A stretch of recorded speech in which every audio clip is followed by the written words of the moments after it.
सध्या आपल्याकडे आहे डीसीपी क्राईम अमित काळे. का झालं, कसं झालं, कुठं झालं, हा जो पूर्ण घटनाक्रम आहे यशस्वी हत्याकांडात आपण जाणून घ्या. सर, काय झालं आणि कसं झालं?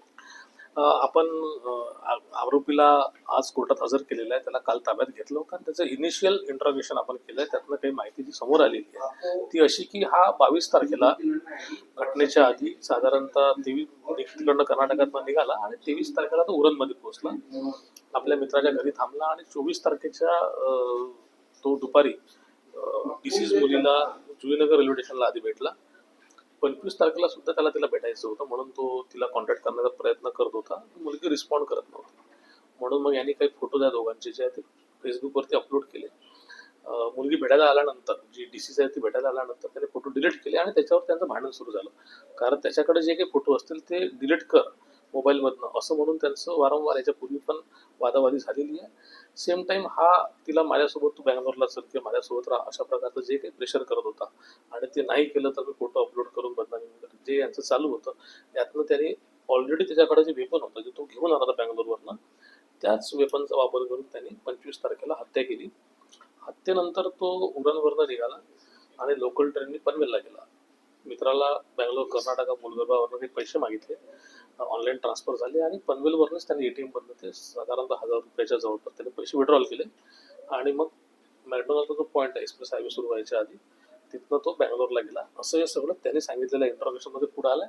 नॅचरली दिलेल्या या सगळ्या गोष्टीबद्दल किंवा माहितीबद्दल आमचं अनालिसिस सुरू आहे आणि किती गोष्टी यातल्या खऱ्या आहेत आणि किती खोट्या आहेत याच्याबद्दलचं आमचं तपास चालू आहे. सोशल मीडियावर कुठेतरी व्हायरल होत होतं की लव जिहादचा विषय आहे, अशा प्रकारचं त्याच्याबद्दल नाही, असा कुठलाही अँगल याच्यामध्ये समोर आलेला अजूनपर्यंत काही दिसलेलं नाही आहे. एकमेकांचे खूप आधीपासूनचे परिचयाचे आहेत आणि त्याच्यानंतरच मग जे काही अट्रॅक्शन झालं असेल निर्माण किंवा जो काही गुन्हा याच्यापूर्वी पण पोक्सो दाखल झाला मॉनिटरी या सगळ्या प्रकारातनं सध्या तरी हे दिसतंय. पण आपण म्हणतो तो लव जिहादचा अँगल अजूनपर्यंत 2019ला पोस्कोचा गुन्हा दाखल झाला होता. त्याच्यानंतर कोर्टाने त्याला तो बेल दिली. त्याच्यामध्ये कुठलं आणखी काय सेक्शन इम्प्लिमेंट झालेत का? नाही, याच्यामध्ये IPC 354 होता त्यावेळेसचा आणि पोक्सो ऍक्ट सेक्शन 8 आणि 12 होता.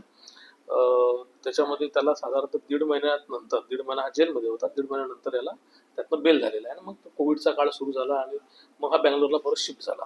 इकडनं त्याचा काही मध्ये ऍक्सिडेंट झाला असं त्यांनी काही माहिती दिलेली आहे. बेड रिडन होता बरेच दिवसपर्यंत आणि मग परत तो जेव्हा चालायला फिरायला लागला त्याने परत तिच्यासोबत संपर्क साधण्याचा प्रयत्न केला. PSI रेड्डी आणि त्यांची जी टीम आहे ती आपली कर्नाटकामध्ये 4-5 दिवसापूर्वी तळ ठोकून त्या गावी बसले होते आणि त्यांना लँग्वेजचा इश्यू होता.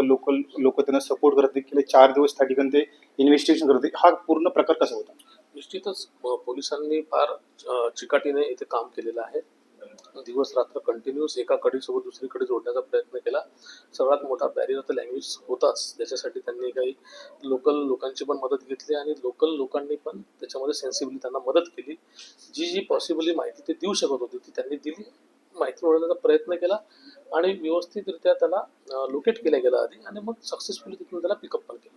7 दिवसाची पोलीस कस्टडी मिळाली. आपण 7 दिवसामध्ये काय करणार आहात आणि कशा पद्धतीने इन्व्हेस्ट करणार? आता ह्या घटनेचा जो कोणी प्रत्यक्षदर्शी साक्षीदार आहे तो स्वतः व्यक्तिमच आहे. त्याच्यामुळे त्याच्याकडनं जी काही माहिती मिळणार आहे ते माहितीचं पुरावे जमा करावे लागणार आहे. जे काही आमच्याकडे तांत्रिक पुरावे उपलब्ध आहेत त्या तांत्रिक पुराव्यांना इकट्ठा करावं लागणार आहे. सर्टिफिकेशन असतील किंवा आपल्याला जर सांगितलं की नवीन BNSS जो कायदा आला आहे त्यात जी काही प्रोसिजर दिली आहे ते फॉलो करणे आहे. एक फुल प्रूफ चार्जशीट तयार करणे ज्याच्यामध्ये सेक्शनमध्ये नमूद केल्याप्रमाणे मॅक्सिमम शिक्षा आरोपीला मिळेल अशा पद्धतीची प्रोव्हिजन करणे. हत्येचं मुख्य कारण काय होतं? आता सध्या एवढंच दिसतंय की समोर जे आलेलं आहे की त्याला तिला घेऊन बँगलोरला जायचं होतं किंवा त्याला तिच्यासोबत राहायचं होतं जे काही त्याची इच्छा असतील आणि मग त्याच्यासाठी तो ज्या पद्धतीचा वापर करायचा म्हणजे फॉर एक्झाम्पल फोटोज त्याच्याकडे जे होते जो तो अपलोड करण्याची धमकी द्यायचा त्याच्यावरनं मग ह्या मुलीसोबत डिसीजसोबत त्याचे आणि तिची भांडणं पण सुरू झाली आणि ह्या भांडणामुळे मग तो आलेला राग आणि झालेले सगळे वादावादी त्यामुळे ती हत्या झाली. पण बेसिकली त्याला ती सोबत बँगलोरला यावी अशीच त्याची इच्छा होती. ज्याला ती मुलगी सारखी नकार देत होती, रिस्पॉन्ड करत नव्हती. सतत लग्नाला नकार दिल्या कारणाने कुठेतरी दाऊद शेखनी हत्या केली आहे असं समोर दिसून येत आहे. राहुल कांबळे, NDTV मराठी, नवी मुंबई.